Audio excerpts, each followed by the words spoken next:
Olá, eu sou a Tayana Conrad. Começa agora mais um programa Alesp Cidadania. E hoje a gente vai falar de educação. A gente vai falar sobre o Programa de Ensino Integral, o PEI, e falaremos também sobre as escolas cívico-militares. Por isso eu trago aqui para conversar com a gente sobre esse assunto o deputado Carlos Gianazzi, que é do PSOL. Seja muito bem-vindo, deputado, ao nosso programa. Trago aqui também o professor Eduardo Rocha, né? Ele é educador e também doutorando na Unicamp. Seja muito bem-vindo, professor. Obrigada por aceitar o nosso convite e debater esses dois assuntos aqui com a gente. Deputado Carlos Gianazzi, eu queria abrir primeiro a palavra aqui para o senhor. Eu queria que o senhor falasse um pouquinho do Programa de Ensino Integral e dessa discussão que a gente está tendo, né, e está vendo aqui na Assembleia Legislativa. O senhor sempre comenta muito na tribuna a sua preocupação e eu queria que o senhor comentasse também para o nosso telespectador. Primeiramente, obrigado pelo convite, Tayana. Esse é um tema extremamente relevante hoje na área da educação, sobretudo aqui em São Paulo. Agradecer a ilustre presença também do nosso colega, professor da rede estadual e da rede municipal de São Paulo, professor Eduardo Rocha, que tem feito também esse debate. Ele é membro, é representante da POESP, do SIMPEEM, então ele tem dado uma contribuição importante para esse debate. Olha, o que está acontecendo, na verdade, em torno desse debate do PEI, que é o Programa de Ensino Integral, na verdade, que nós chamamos de a farsa da escola integral, é que esse programa é um programa extremamente eleitoreiro, é um programa, né, que tem como foco central servir de um cartão de visita, uma vitrine eleitoral para o governador Dória no ano que vem. Então, ele está implantando a toque de caixa de uma forma autoritária esse projeto em muitas escolas da rede estadual. E isso é tão verdade que, na semana passada, ele aglomerou mais de 1.000 educadores e educadoras, gestores, diretoras de escolas, supervisores, dirigentes de ensino, coordenadores, num espaço fechado, e ele pegou Covid, provavelmente lá, o próprio governador Dória, e fez lá uma festa, né? Um showzinho junto com o seu animador de auditório, o secretário da Educação, Rocieli Soares, que eu chamo de Rocieli Ventralbe, fizeram um show, e ali ficou muito claro para todos nós que ele, ao anunciar mais de 1.800 escolas que aderiram ao PEI, tudo se explica agora. Por isso que eles, de uma forma autoritária, atropelando a gestão democrática, manipulando conselhos de escola, não oferecendo transparência no debate, implantando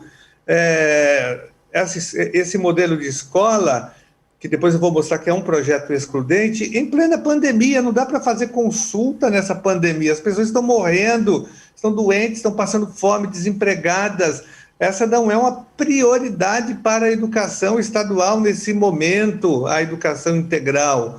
Nós temos outras prioridades mais importantes, e não é possível fazer uma consulta de verdade, transparente, no momento como esse. Então, teve muitas manipulações. E uma das escolas onde houve essa manipulação é a escola do professor Eduardo Rocha. Ele pode até dar o exemplo do que aconteceu lá, que é o retrato, que ilustra bem o que vem acontecendo em várias regiões do estado, que eu tenho acompanhado, viu, Rocha e Tayana? Eu tenho recebido muitas denúncias aqui na Assembleia Legislativa de várias regiões do estado, do interior paulista, da Baixada Santista, da Grande São Paulo e da capital. Então, eu diria que inicialmente, antes de entrar na essência do projeto, que é um projeto excludente também, mas a forma de implantação é altamente autoritária e perversa, que afronta um princípio garantido pela Constituição Federal, que é o princípio da gestão democrática do ensino público. E esse princípio está sendo violado, né, afrontado pelo governador Dória e pelo seu secretário de Educação, para implantar essa vitrine eleitoral. Tá certo, deputado. Professor Eduardo Rocha, eu queria que o senhor também falasse, né, não só desse aí o seu relato, como o deputado mesmo falou, sobre como tem sido essa consulta e essa pesquisa sobre o PEI, mas eu queria que o senhor apontasse quais as principais características, né, dentro desse projeto que chamam a atenção, né? A gente vem conversando aí com muitos pesquisadores aqui no Alesp Cidadania e também com outros parlamentares, também com professores. É importante a gente ouvir também o lado de vocês, de o porquê talvez o PEI precise ser refeito, reformulado, ou que talvez esse programa não sirva realmente aqui para o nosso país. A gente sabe que ele foi feito, né, baseado aí na educação de países de primeiro mundo, e eu queria que o senhor falasse um pouco sobre isso. Boa tarde, é uma alegria muito grande estar aqui com vocês, estar participando desse programa. Agradeço a oportunidade que a TV Alesp está nos dando, né, de ouvir a nossa voz. Eu sou educador da rede municipal e estadual de São Paulo há mais de 10 anos, eu tenho trabalhado nessa rede. Tenho pesquisado, né, a nível de USP, Unicamp, maneiras potenciais de melhorar, né, a qualidade do ensino de São Paulo. Eu vou dividir a minha fala em duas partes. A primeira parte se concentra na minha escola local, a Escola Estadual Amador e Catarina, que nesse período de pandemia aprovou a PEI, a toque de caixa, de uma maneira não muito clara, de uma maneira não muito lícita, onde uma parte dos pais que eram contrários à PEI foram excluídos, né, desse processo democrático, principalmente por não terem acesso à internet. Então, no momento de pandemia, que muita gente está morrendo, implantar um projeto novo, onde as pessoas não têm o debate, onde mais ou menos 10% dos alunos estão participando das aulas, é uma falta de ética, né? Uma falta de compromisso. Então, na minha escola, a PEI ela foi aprovada de uma maneira corrida, excluindo muita gente do processo de decisão, principalmente aqueles moradores que estão na escola há mais de 10, 20 anos, ali participando da construção daquele espaço. Esse é um ponto que aconteceu na minha escola. O segundo ponto que eu quero colocar para vocês é que a PEI, ela não é um programa de ensino integral. Eu costumo dizer que a PEI é um programa de ensino inconstitucional. Quando a Constituição garante que a educação deve ser gratuita e aberta para todos, a PEI ela exclui uma parte de alunos. Porque se eu tenho uma escola com 3 turnos, manhã, tarde e noite, e em cada turno eu tenho 500 alunos, eu tenho 500 alunos no período da manhã, 500 alunos no período da tarde, 500 alunos no período da noite, significa que no total da minha escola eu tenho 1.500 alunos. Mas a partir do momento que eu implanto o programa de ensino inconstitucional, que é a PEI, na verdade, né, que vai contra a Constituição, eu estou excluindo 1.000 alunos, porque esses 500 alunos do período da manhã, eles vão ficar um período da tarde e um pedacinho do comecinho da noite, dependendo do regime. Então, uma escola que atendia 1.500 alunos passa a atender somente 500 alunos. Então, 1.000 alunos que moram ali no entorno da escola, vão ter que procurar escolas em outras localidades. Consequentemente, esses alunos não vão ter dinheiro à passagem, não vão encontrar um transporte acessível, de qualidade, fácil, eles vão acabar abandonando a escola. Então, a PEI ela vai contribuir principalmente para a evasão escolar. Esse é um dos pontos que eu gostaria de colocar para vocês nesse momento. Foi apontado também, professor, a questão, né, da gente não ter aí uma estrutura de se pensar em fazer um programa de escola integral, mas não ter uma estrutura também. A gente sabe que talvez alunos fiquem de fora por conta da capacidade, né, de alunos dentro daquela escola. Esse é também um ponto que preocupa vocês como educadores. E também uma outra questão que um pesquisador trouxe aqui para a gente é a questão dos alunos que estudam à noite. Uma escola que faz um período de aula integral, ela consegue atender os alunos que trabalham? Essa é uma questão importante, né? Por ser um problema social. A gente sabe que muitos alunos do ensino médio, principalmente, precisam trabalhar também para trazer o sustento para dentro de casa, né, professor? Sem dúvida. Muito obrigado por essa colocação. Muito obrigado por essa colocação, por você ter perguntado isso. A minha escola ela é conhecida como um polo de educação de jovens e adultos. Várias escolas que aprovaram PEI teve várias discussões, né? Discussão no ano 2019, no ano 2000, no ano 2020 e no ano 2021. A minha escola não estava na lista de indicação para o projeto PEI. A minha escola ela foi indicada tem 1 mês, e 1 mês aprovou esse projeto na minha escola, tudo muito rápido, por uma gestão que está somente apenas 5 meses, mas gostou da proposta de ganhar um pouquinho mais no salário. A minha escola é uma escola que é referência na educação de jovens e adultos. Todo o bairro conhece a Escola Estadual Amador e Catarina Sapolito Augusto como uma escola referência na educação de jovens e adultos. A nossa escola fica numa avenida, próxima a uma avenida principal, que é a Estrada do Campo Limpo. Por consequência, é uma escola de passagem, né, dos bairros do Campo Limpo, Capão Redondo e até tendo alunos de Embu das Artes. Com a aprovação da PEI, muitos alunos vão sair da escola, porque não vão conseguir entrar no horário. Foi que uma mãe colocou de uma forma muito interessante. A gente luta para um aluno ficar 4 ou 5 horas na escola, porque tem toda a questão da violência, né, do trabalhar cedo, de não conseguir conciliar trabalho, estágio com a escola.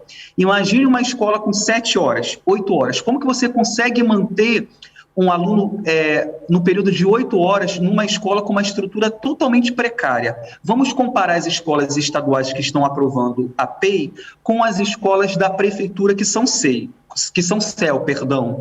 O CEL é uma estrutura totalmente diferente.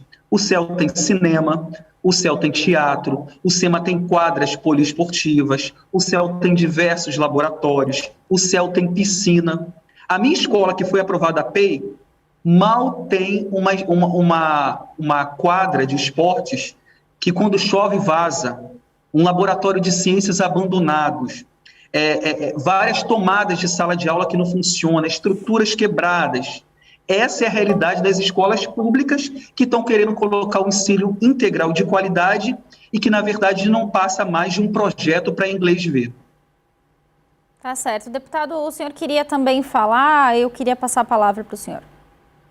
Olha, sem dúvida, só complementar e me associar ao que disse o professor Rocha. Primeiramente, que nós temos uma rede de ensino altamente sucateada, degradada. Nossas escolas não têm laboratórios, não têm salas específicas de artes.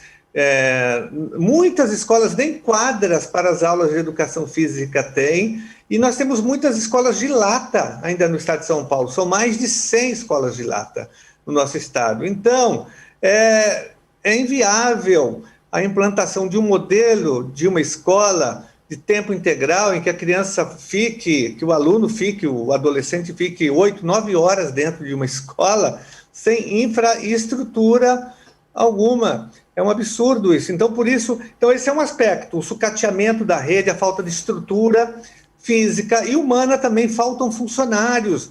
Nós temos hoje um déficit de 26 mil cargos só de agente de organização escolar. Faltam esses servidores nesses cargos da rede estadual. Eles ficam fazendo contratações precarizadas e não chamam os aprovados no concurso público.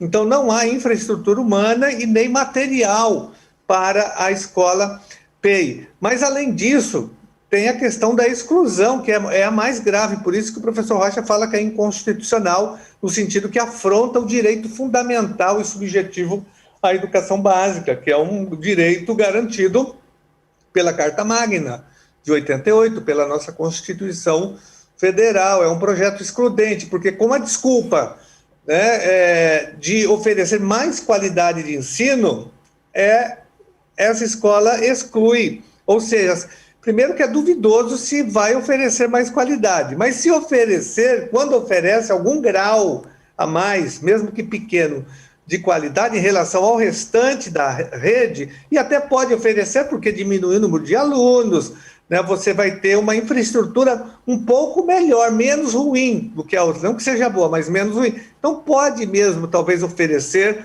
algum nível, alguma melhoria, não muito significativa, mas de qualidade de ensino. Porém, essa suposta qualidade de ensino será oferecida em detrimento de um processo de exclusão de milhares de alunos. E eu fiquei muito preocupado com o estudo que a REPU fez, que é a Rede de Universidade e Escolas Públicas do Estado de São Paulo. Inclusive, a TV Alesp entrevistou o professor Eduardo Girotto, Fernando Cássio. Eles fazem parte, são cientistas, são pesquisadores dessa área, e eles mostraram claramente, eles soltaram 3 notas técnicas, e uma delas, acho que a segunda, mostrou que se aquele projeto, se aquelas 1.224 escolas fossem, se nelas fossem implantadas as escolas PEI, nós teríamos aí uma exclusão de mais de 700 mil alunos da rede estadual. Olha que absurdo! Então, é um projeto muito perigoso do ponto de vista da exclusão, por isso que nós dizemos e afirmamos veementemente que é um projeto autoritário na sua forma de implantação, que afronta a gestão democrática, que é um princípio da educação nacional, e ele também é um projeto excludente ao mesmo tempo, ele exclui os alunos, porque o aluno, o professor Eduardo Rocha deu exemplo, uma escola com 1.500 alunos que vira PEI, ela só vai atender no máximo 500 alunos,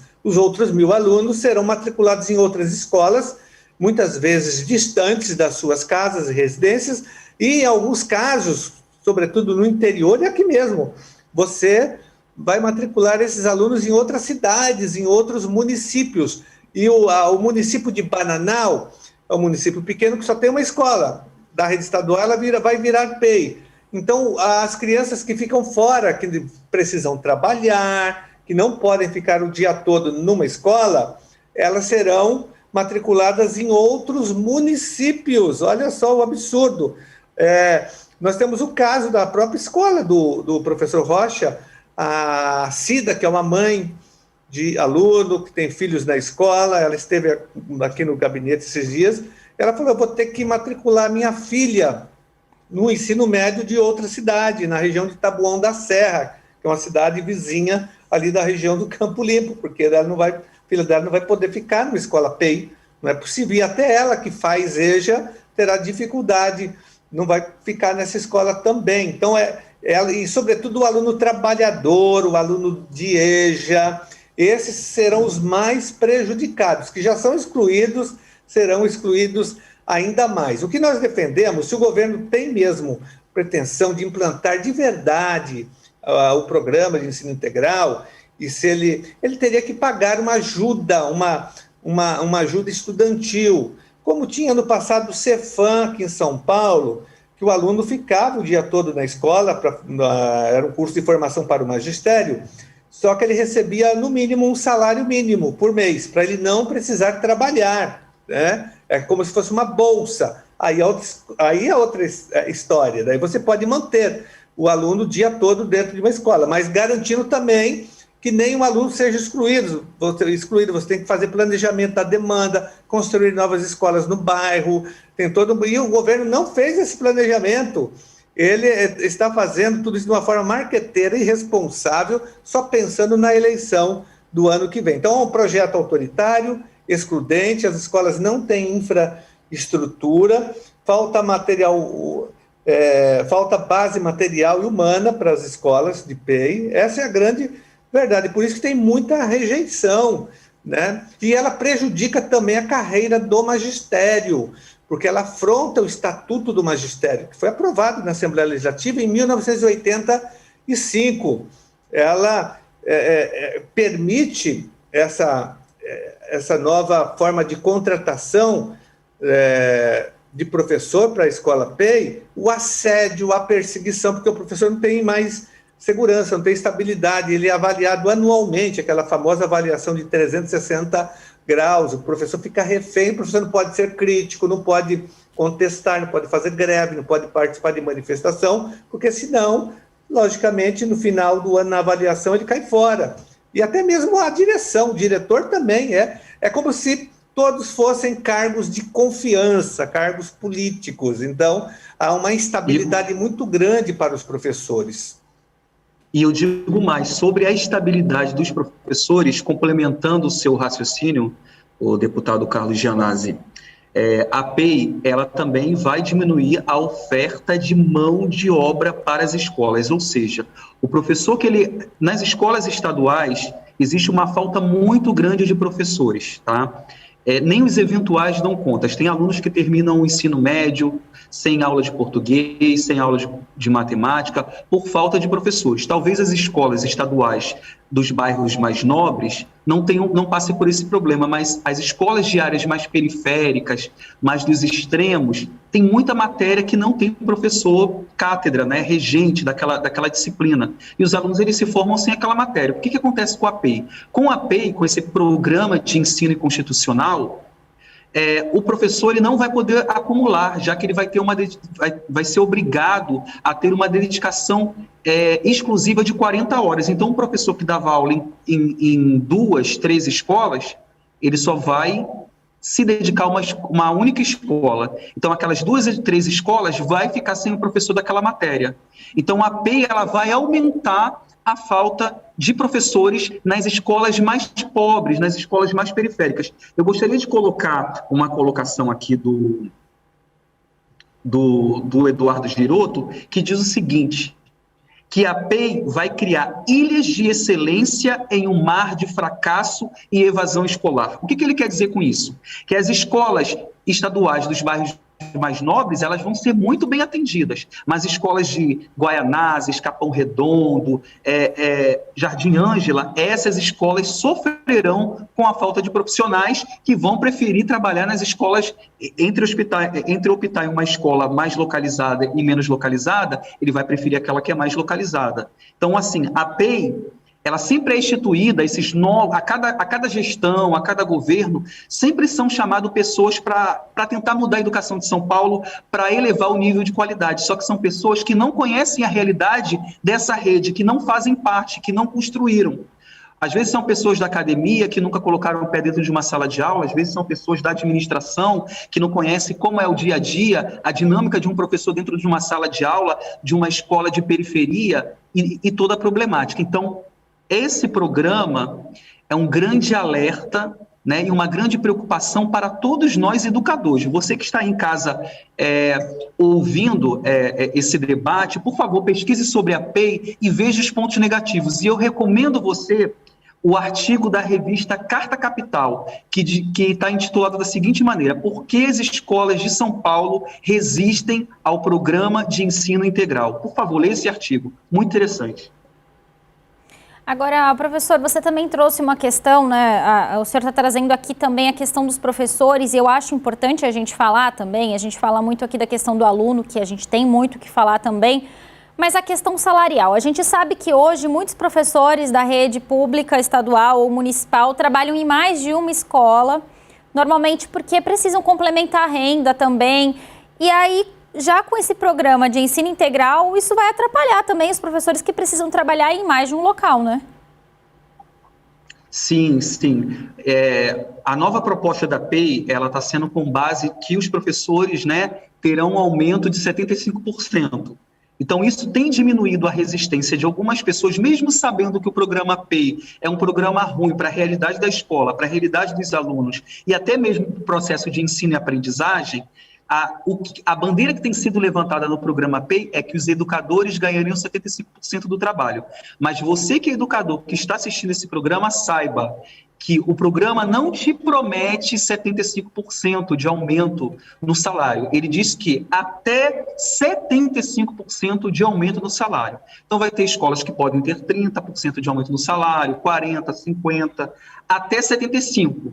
Né? Então, só que esse aumento de 75%, ele não é um aumento agregado ao salário. Então, ele não vai fazer parte da aposentadoria. Então, o que acontece? A APEI vai forçar muitos professores que têm 2 cargos, né? Por exemplo, se eu sou professor do Estado, eu tenho 2 cargos, eu trabalho numa escola de manhã e tarde e noite, né? Uma escola no bairro do Campo Limpo e outra escola no bairro do Capão Redondo. Eu sou professor de português numa escola e eu sou professor de inglês numa outra escola. Eu tenho 2 cargos, eu tenho 2 salários. A APEI vai me obrigar que eu só tenha um único salário. É claro que comparar a APEI com um único cargo, a APEI vai ser um pouquinho maior, mas comparado com 2 cargos, o salário da APEI vai ser bem menor. Então, isso vai prejudicar, inclusive, a potencialidade do professor de ter recursos até mesmo para se aperfeiçoar, para fazer um curso, para fazer uma viagem cultural, frequentar um museu, uma vez que os seus recursos estarão muito mais limitados.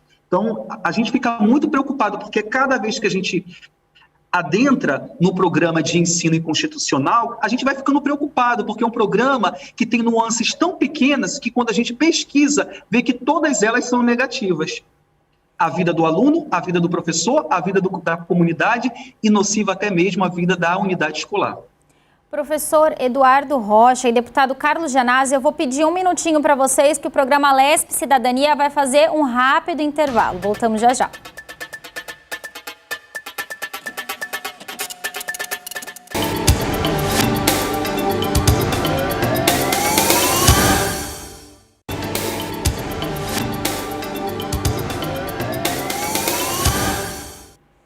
Estamos de volta com o nosso debate sobre educação. Estamos aqui com o deputado Carlos Gianazzi do PSOL e também com o professor Eduardo Rocha, ele que é educador e doutorando na Unicamp. A gente está falando aqui sobre o PEI. E anteriormente a gente estava aqui conversando com o professor Eduardo Rocha, falando sobre a questão salarial dos professores. E eu queria também passar a palavra para o deputado Carlos Gianazzi, lembrando que ele sempre está reivindicando também a situação salarial dos professores aqui na Assembleia Legislativa. Deputado, eu queria que o senhor falasse dessa questão importante também. Olha, o professor Rocha foi direto ao ponto. Na verdade, isso é muito importante, Rocha, que você levantou, que é até 75% de aumento, porque isso pode mudar no ano que vem. 75% de acordo com as condições orçamentárias. Então, a partir do ano que vem, o governo pode mudar e dizer, olha, nós estamos numa crise fiscal, vamos ter que reduzir para 40%, para 30%. E uma outra coisa importante, o professor Rocha colocou, não incorpora no salário base. Isso daí não tem efeito para a evolução funcional, não tem efeito para a aposentadoria. Então, do ponto de vista salarial, é uma ilusão, é algo muito passageiro esse reajuste na vida salarial do professor. Então, esse é um ponto importante que a gente tem que ressaltar aqui. E o que nós queremos é que haja condições adequadas de trabalho e condições salariais para todos os professores, para todas as escolas. Você não pode ter uma parte da rede com salário e a outra com outro salário. Isso fere a isonomia salarial. Isso aí é inconstitucional também. Você tem e até mesmo uma forma de discriminação no ambiente de trabalho. Exatamente. Isso prejudica também o professor que acumula cargos, porque uma boa parte da nossa rede, os professores que vivem do magistério, não tem um cargo só. O professor ou ele acumula no próprio estado com 2 cargos, como explicou o professor Rocha, ou ele acumula com a prefeitura da sua cidade, ou com a rede particular. Ele não tem condições de ter apenas um cargo, se ele sobrevive do magistério. Uma boa parte da rede vive essa situação. Então, o professor tem que exonerar um cargo para ele permanecer no programa PEI. Olha só, então, é uma perversidade esse projeto. Ele prejudica o aluno e prejudica o professor. E prejudica também o agente de organização escolar, Rocha, porque o agente de organização escolar vai trabalhar mais e ele não terá aumento. Ou ele é discriminado, ele não vai ter os 75%. Ele vai continuar ganhando R$1.000 por mês. O agente escolar, ele é tão educador quanto o professor. Eu costumo dizer que educadores são todos aqueles que trabalham no processo de ensino-aprendizagem, que vai desde a moça da cozinha até a faxineira, todos são educadores. Eu sempre falo com os meus alunos. E essa oportunidade não é para todos, né? Então, você vai ter um grupo de pessoas muito diferenciado e outras não sendo atendidas. Tanto é que hoje o servidor do quadro de apoio escolar já foi reconhecido como profissional da educação, como você disse, pela LDB e também pelo novo Fundeb, que foi aprovado agora. Eles entram também no cômputo, né, dos recursos. O quadro de apoio escolar no estado é o agente de organização escolar, na prefeitura é a ATE. Em cada rede você tem uma designação para o cargo do quadro de apoio escolar. Então, todos são prejudicados. Quadro de apoio escolar, os professores, a comunidade escolar, mas, sobretudo, os alunos são os mais prejudicados por conta da exclusão em massa que haverá na rede estadual. O deputado Carlos Gianazzi, eu gostaria de colocar uma outra colocação também, né? Um outro ponto, que o programa de ensino inconstitucional, ele implanta um modelo empresarial das unidades escolares, onde a pesquisa do Eduardo Girotto tem demonstrado que aumenta os níveis de competição. Os educadores, eles precisam, né, dar um retorno, um relatório, até porque eles podem ser cessados a qualquer momento, podem perder esses 75%, então eles ficam num desespero muito grande. Então o processo de ensino-aprendizagem, ele passa a ser um processo mercadológico. E nós sabemos que nas unidades educacionais, cada bairro tem a sua realidade local. Então, eles vão começar a forçar resultados quando uma realidade não necessariamente está naquele estágio de desenvolvimento.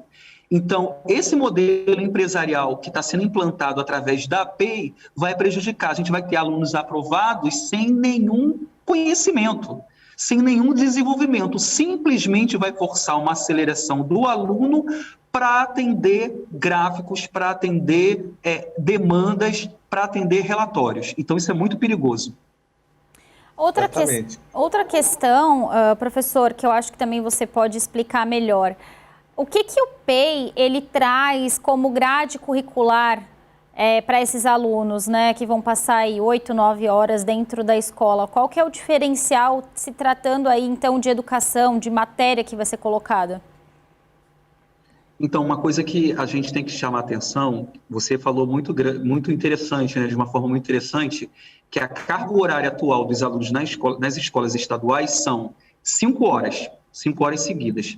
De repente, o aluno ele passa de uma mudança que não é uma tradição, não teve esse acompanhamento, vai mudar para 9 horas e meia. Imagina, você está numa escola que você estuda 5 horas e depois você passa até 10 horas, quase 10 horas, num espaço que é muito limitado, achando que você está preso no espaço, que isso vai aumentar, né, o seu aprendizado. Sobre as matérias, né, muitas dessas matérias são novidades para nós educadores, né?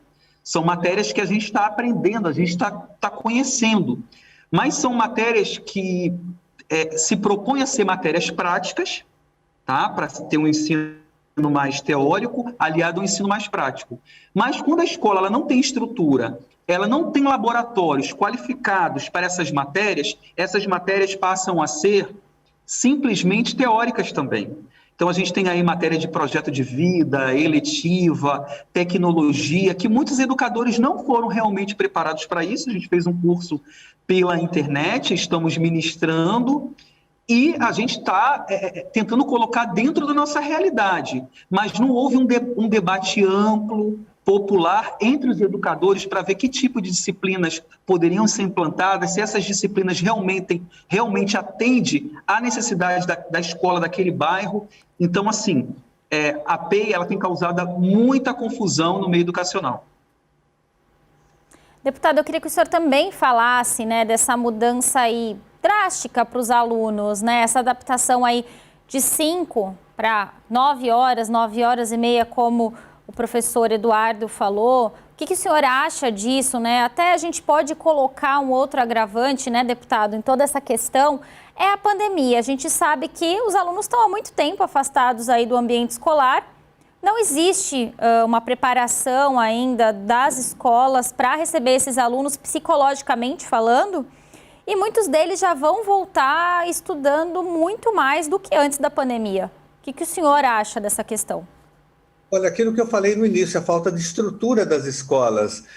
Um programa sério de ensino integral, ele deveria ser acompanhado também de um ensino não só de tempo integral, mas de uma educação integral, né, holística, né, que fosse articulada com a cultura, com a produção artística, com as outras áreas também do conhecimento. E a falta de estrutura da rede é tão grande que nós não podemos transformar a escola num depósito de adolescentes, porque não tem sala de informática, a escola não tem sala de leitura, não tem biblioteca, não tem laboratório de ciências, não tem sala de artes, não tem essa infraestrutura. O aluno não pode ficar o dia todo numa sala de aula. Se ele já fica 5 horas, é muito, ele vai ficar 9 horas dentro da sala de aula. Não, daí isso vai massacrar o aluno. O aluno não vai... O deputado, Oi. Deixa eu complementar. E falando sobre a estrutura, eu vou dar como exemplo a minha escola, a Escola Estadual Amador e Catarina, na qual eu trabalho há quase 12 anos.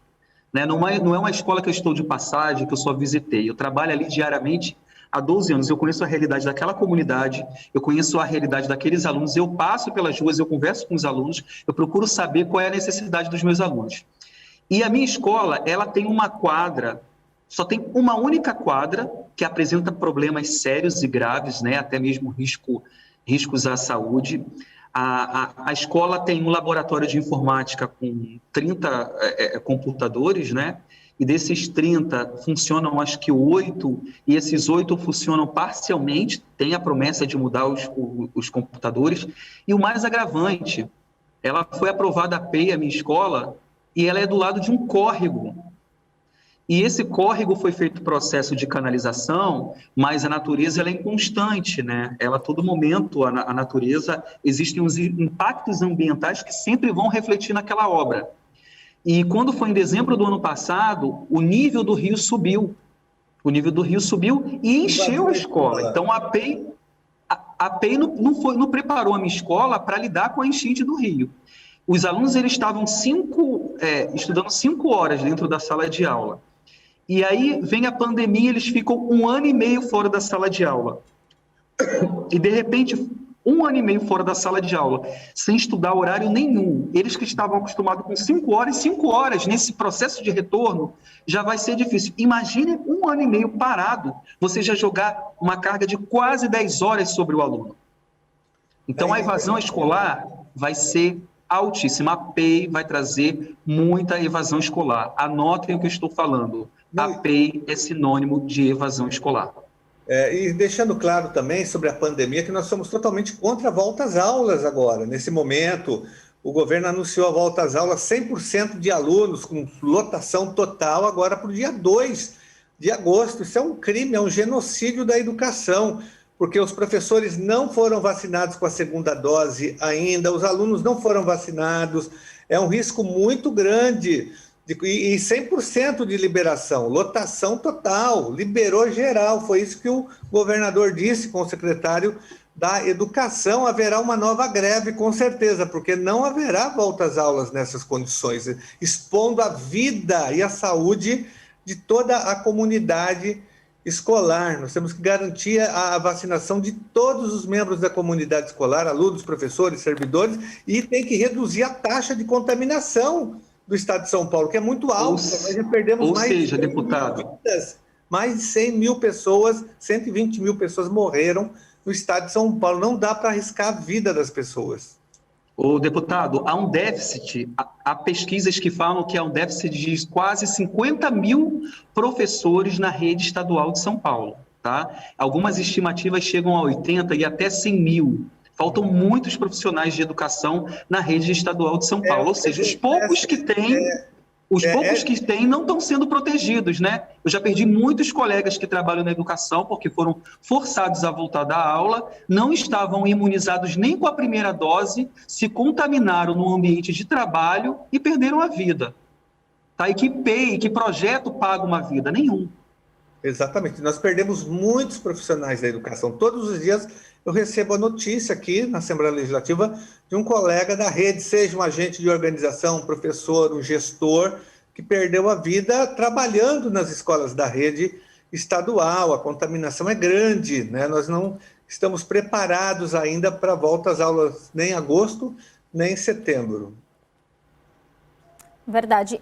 Deputado, já que a gente está falando aqui de educação, a gente está falando de pandemia, falando mais do PEI, é claro, eu queria abordar uma outra questão importante, né? Foi aprovado aqui agora em abril de 2021, virou lei, a Lei 17.359 de 2021, que institui a implementação do modelo de escola cívico-militar na rede pública estadual de ensino. Deputado, eu queria que o senhor falasse dessa lei. Eu sei que o senhor fez aí um grande movimento, não era a favor, né, desse projeto, e eu queria que o senhor falasse um pouquinho sobre isso também. Olha, eu votei contra esse projeto Porque essa proposta de escola cívico-militar é uma proposta anacrônica, uma proposta que visa desviar o foco do debate da educação pública no Brasil. Eles querem voltar à Idade Média da educação, ao período da ditadura militar no Brasil, que nem a ditadura conseguiu implantar um projeto como esse. Eles tentaram implantar a famosa ideologia de segurança nacional, doutrina de segurança nacional nas nossas escolas, através daquelas disciplinas como Educação Moral e Cívica, o SPB, o Ensino Superior, EPB, Estudo de Problemas Brasileiros, mas não conseguiram, não deu certo. E esse é um projeto fadado ao fracasso, ele é altamente doutrinário, ele doutrina, é um projeto doutrinador. É engraçado que as pessoas que defendem esse projeto são as pessoas que defendem também o Escola Sem Partido, dizendo que as nossas escolas são partidárias, que as escolas estão doutrinando, que as escolas brasileiras estão doutrinando com a obra de Paulo Freire, de Karl Marx, né? Eu até falo, olha, se fosse verdade isso, vocês nem existiriam, se Paulo Freire fosse de fato uma referência hoje e a filosofia dele fosse implantada, né, e seguida nas escolas brasileiras, nem existiria, né, essa extrema-direita nazi-fascista que tem hoje no Brasil. Isso não existiria. Mas, enfim, só que esses grupos que são os defensores da escola cívico-militar, que é uma escola que doutrina os alunos, é uma escola racista, machista, o projeto, né? Machista, racista, que tenta padronizar o comportamento, o pensamento, a vestimenta, o cabelo. Um aluno negro, por exemplo, ele vai ter que se adequar, ele não vai poder usar o cabelo dele Rastafari, Black Power, não pode. Ele tem que se adaptar às meninas, né? É um projeto totalmente anacrônico, que visa formar um aluno passivo, submisso, sem participação social, um aluno que não tenha uma formação para o pleno exercício da cidadania ativa e crítica da sociedade brasileira. Ele é um aluno que, né, é uma militarização das escolas, né? Eles tentam transformar a escola num quartel, né? E é também uma criminalização da pobreza, essa é a verdade. Então, é um projeto fadado ao fracasso do ponto de vista da qualidade de ensino, do ponto de vista de formar um aluno crítico. Esse projeto não funciona, é ao contrário, é um projeto doutrinador, né, que serve para manter as desigualdades sociais do Brasil. Por isso que nós somos totalmente contra, eu votei contra esse projeto, tenho feito vários debates em câmaras municipais, onde eles tentam implantar, me colocando contra e abordando os aspectos críticos em relação a esse programa cívico-militar, que é um projeto execrável e anacrônico, que desvia o foco da educação brasileira. A educação brasileira precisa de mais investimento, nós temos que cumprir o Plano Nacional de Educação, o plano estadual, todas as metas, universalizar o acesso à educação infantil, ensino fundamental, ensino médio, garantir o ensino profissionalizante, o ensino superior gratuito para todas as pessoas. Nós temos muitos desafios para a educação brasileira. Agora, a escola cívico-militar é voltar à ditadura militar. Professor Eduardo Rocha, também queria ouvir um pouquinho o que o senhor tem a dizer, então, sobre essa lei aí que foi já aprovada agora em abril.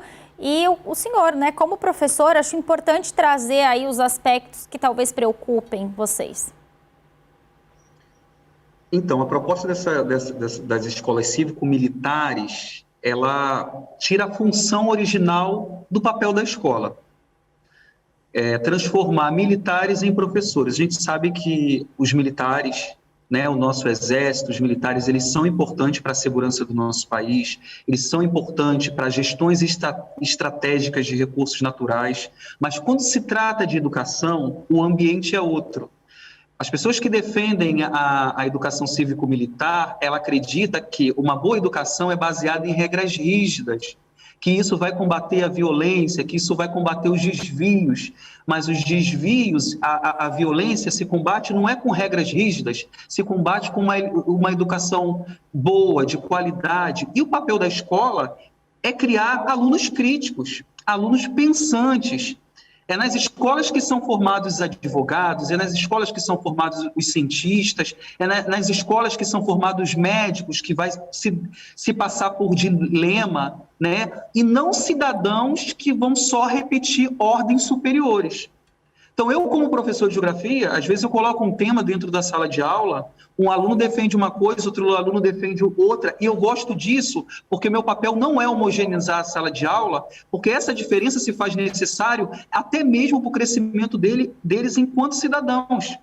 Então, assim, um ambiente criativo, crítico, reflexivo, que faz parte da natureza da escola, não encontra espaço na escola cívico-militar. E eu falo mais, censura não forma cidadãos críticos. O direito ao contraditório, o outro, o diferente, mesmo eu não concordando, faz parte do meu crescimento.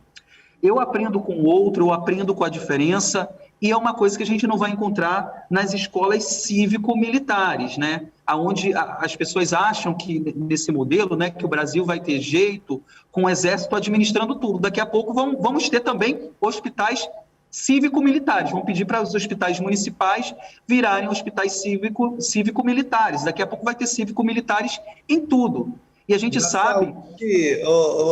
Rocha, na saúde foi um fracasso. Olha o Pazuello, os militares na saúde. Teve até corrupção, o roubo da vacina, né? Então foi um fracasso. Mais de 500 mil pessoas morreram com o exército, com um general tomando conta do Ministério da Saúde. Imagine na educação. E só complementando, Rocha, o que você disse, tem uma questão importante, que é a questão da diversidade, da pluralidade, que não vai existir na escola cívico-militar. Por exemplo, hoje a educação brasileira, e o Supremo já decidiu isso, porque o Supremo condenou já o Escola Sem Partido, esse movimento, e todas as leis aprovadas já foram rejeitadas pelo Supremo Tribunal Federal. O Supremo soltou um parecer dizendo que a escola tem que trabalhar, sim, a questão da sexualidade, da orientação sexual, da diversidade sexual, cultural, ou seja, essa escola cívico-militar não vai trabalhar a questão do racismo. Por exemplo, o Brasil é um país racista, tem racismo estrutural, institucional no Brasil, e a escola tem que trabalhar isso, tem legislação, inclusive, a questão da homofobia. O Brasil é um país homofóbico, é um dos países que mais mata pessoas que não são heterossexuais, um país transfóbico, homofóbico. Isso tem que ser debatido na escola. Eles inventaram uma tal de ideologia de gênero para combater esse estudo, que é um absurdo. Então, essa escola cívico-militar não vai entrar nesse debate, muito menos a questão da identidade de gênero. O Brasil é um dos países que mais mata mulheres. A violência contra a mulher é bárbara no Brasil. Isso tem que ser debatido na escola também, com muita profundidade. Até dentro da Assembleia Legislativa teve assédio contra a nossa deputada Isa Pena. Todo o Brasil inteiro, o mundo todo acompanhou o que aconteceu aqui. Então, a escola tem que trabalhar esses temas. Duvido que a escola cívico-militar faça um debate crítico sobre esses temas que eu citei, sobre homofobia, violência contra as mulheres e racismo estrutural. Eles nem sabem o que é e nem acham que exista o racismo estrutural. Eles são contra até talvez essa terminologia. Então, só aí esse modelo já não serve para o Brasil. É anacrônico, isso aí é passado, minha gente, é um absurdo. E até mesmo o papel da mulher nas instituições educacionais. Nós sabemos que as mulheres, com o tempo, elas foram ganhando destaque na sociedade, conquistando posições, conquistando igualdades, né? E aquele modelo anacrônico, né? Aquele modelo antigo e arcaico de que a mulher é submissa, né? Os homens vão tomar a frente nesse modelo cívico-militar, e a gente sabe que a educação ela é uma profissão feminina, né? A educação, a parcela de mulheres, de liderança, é muito grande na educação. Então, até essa conquista que nós temos na educação, das mulheres tomarem a frente, serem diretoras, administradoras, professoras, a gente tem o risco de perder, né, por um modelo onde a mulher tem que ser submissa, onde o homem é superior, onde não tem um espaço de divergência de ideias. Então, me preocupa muito esse modelo cívico-militar. Você que está em casa nos assistindo, eu não sou contra o exército, tá? Eu não sou contra os militares, eu só acho que cada um tem o seu espaço e o seu momento. E o papel da escola é ser pluralista, crítica, reflexiva. Para isso que a gente tem na escola, né? Para a gente conviver com o outro, porque mesmo você não gostando do outro, né? Mesmo você discordando de alguns pontos, o papel da escola é fazer você conviver com as diferenças. E ali você até mesmo ter novos argumentos e você entender o outro, né? Diferentes culturas, ideias, projetos.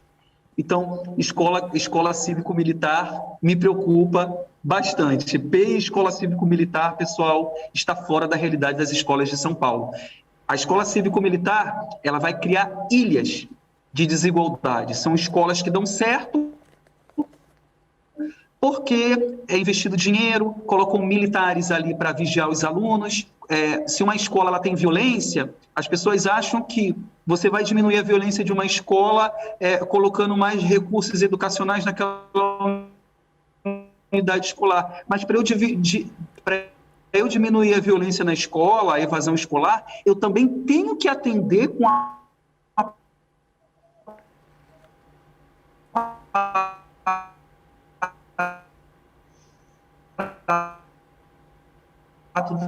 do Estado, aquele bairro bem menor, vai diminuindo. Tá certo. Queria agradecer aí o professor Eduardo Rocha e o deputado Carlos Gianazzi por trazer aí aspectos importantes, né, sobre esses dois temas muito importantes aí para a educação, que é algo que vem preocupando aí boa parte da população. Muito obrigada, professor. Já estendo aí o convite para próximas oportunidades, próximos debates. Muito obrigado. Muito obrigado pela participação. Agradeço muito à TV Alesp, né, por essa oportunidade de ser a voz dos educadores da educação pública de São Paulo. Me sinto honrado e lisonjeado. Obrigado por essa oportunidade de falar uma necessidade do meu bairro, da minha realidade, aqui do Capão Redondo e do Campo Limpo, e espero estar com vocês em próximos encontros. Obrigada. Obrigado também, deputado Carlos Gianazzi, por trazer aí todas as informações de como está sendo discutido esses temas aqui dentro da Assembleia. Muito obrigado a você e agradecer mais uma vez ao professor Rocha, que deu aí uma grande contribuição. Esse foi mais um Alesp Cidadania. Para você rever esse programa, acesse a nossa plataforma no YouTube da Rede Alesp. Muito obrigada e até uma próxima oportunidade. Tchau, tchau.